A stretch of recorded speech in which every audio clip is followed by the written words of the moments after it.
Top Taiwan, I'm Ethan Liu with 10 minutes of news from here in Taiwan and around the world. Taiwan's three-man presidential candidates were out meeting, greeting, and campaigning this week. And a new poll came out a few days ago showing the current support levels for each presidential hopeful. Harrell Hughes has the details. Taiwan's presidential election is less than 6 months away, and the candidates are ramping up their public appearances. On Wednesday, Taiwan's vice president and Democratic Progressive Party candidate Lai Ching-te met Abe Akio at the presidential office. She is the wife of Japan's late Prime Minister, Abe Shinzo, who was assassinated in October last year. 去参加告别时看到的照片，哇，是那么帅气，充满了笑容，也没有感觉到他已经不在了。 Lai emphasized his hope for stronger relations with Japan in the spirit of the country's late Prime Minister. A poll showing the levels of support for each presidential candidate was also released this week. It puts Lai in the lead with 38%. He's followed by Taiwan People's Party candidate Ko Wen-je, who is just over 28%, and Kuomintang candidate Ho Yo-i coming in third at around 21%. But now there's been speculation of an alliance between the TPP and KMT, Taiwan's two main opposition parties. The TPP's Ke said the alliance could be made in the coming months. KMT candidate Ho Yo-i responded. 柯文哲的声音我听到了，下架，无能，没有做又贪腐的民进党政府，这才是我们最重要的目标。 Unifying non-DPP votes has been a challenge for the KMT. And with Ho's low polling numbers, many in his party have begun to question his potential candidacy. Billionaire and Foxconn founder Terry Gou is still waiting in the wings, hoping the KMT will consider him for the ticket. The KMT will hold its National Congress on July 23rd and will formally nominate a candidate then. Ho Yo-i is still expected to be chosen. And with only half a year to the election, the question of whether the DPP can maintain their lead against an opposition alliance may soon be answered. Klein Wang and Harrell Hughes for TaiwanPlus. Taiwan's government has deflected questions about whether U.S. officials approached it over a contentious speech by Taiwan's vice president. That's after a report from the Financial Times said Washington raised concerns. Stash Butler reports. It's a short speech in a small town by Lai Ching-te, Taiwan's ruling party presidential candidate, and it's become headline news, landing the frontrunner in hot water. Specifically for these words: when Taiwan's president can enter the White House, then the political goal we're pursuing will have been achieved. That's a statement with big implications for Taiwan's place in the world in relation to China, or the PRC, which claims Taiwan as part of its territory. It means that you've normalized relations with the United States. From the PRC's perspective, normalization is the same thing as independence or recognizing to China. All of those things are unacceptable to Beijing. The US maintains a delicate balance between its ties with China and with Taiwan.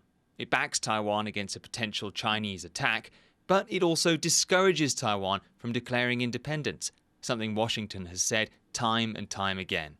And we said that we oppose any unilateral changes to the status quo from either side.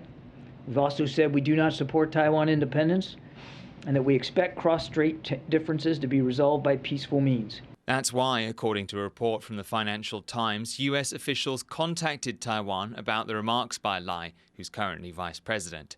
It's a difficult moment for Lai's campaign ahead of January's election. It's frustrating from the Lai camp, I'm sure, because they've spent the last 6 months to a year really trying their best to convince not just Washington, D.C., but most of the world that Lai is in fact a pro-status quo presidential candidate and that he is going to be essentially a Tsai Ing-wen 2.0 if elected president. Lai's campaign team and the Foreign Ministry have repeated a denial by a senior US official in the article that the White House ever contacted Lai. 就如同这个报道本身所说的，美国的资深官员已经否认了他们跟赖副总统团队有任何的关切。 But the report comes at a sensitive time for Taiwan, the US and China as they attempt to defuse tensions over Taiwan and trade. VP Lai's statements complicate that effort a little bit on the White House's part. Lai himself is preparing for a high-profile transit through the US next month. If Washington really did contact Taiwan, he'll be under pressure to show the US he's capable of handling the subtleties of bilateral ties. Scott Huang and Stash Butler for TaiwanPlus. TSMC saw a significant drop in profits for the second quarter of the year amid continued low demand for consumer electronics.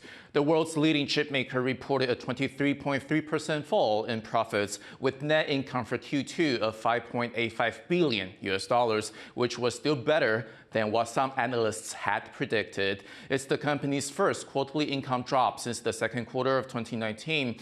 But TSMC has said production of its upgraded 3nm chips is expected by the end of the year. Its 2nm chips are also still on track for mass production by 2025. The CEO of American semiconductor giant AMD says artificial intelligence will soon play a major role in the world. On Thursday, a university in Taiwan awarded Lisa Su an honorary doctorate. Speaking at a ceremony, Su said AI will be the main driver of tech development in Taiwan and around the globe for the next 10 years. AI technology relies heavily on semiconductors, an industry where Taiwan leads the world. Su, who was born in Taiwan, arrived in the country earlier this week and has been meeting with industry leaders. A new survey has found that LGBTQ people in Taiwan still find it difficult to come out to colleagues in the workplace. That's despite Taiwan being one of the most LGBTQ-friendly countries in Asia. John Van Triest has this report. 职场更友善，职场更友善，员工更心安，员工更心安。 LGBTQ rights activists chant slogans at a press conference in Taipei on Thursday. Taiwan has established itself as a leader for LGBTQ rights in Asia after legalizing same-sex marriage and allowing same-sex couples to adopt. But the groups gathered here have figures that show the country still has some way to go to achieve full equality.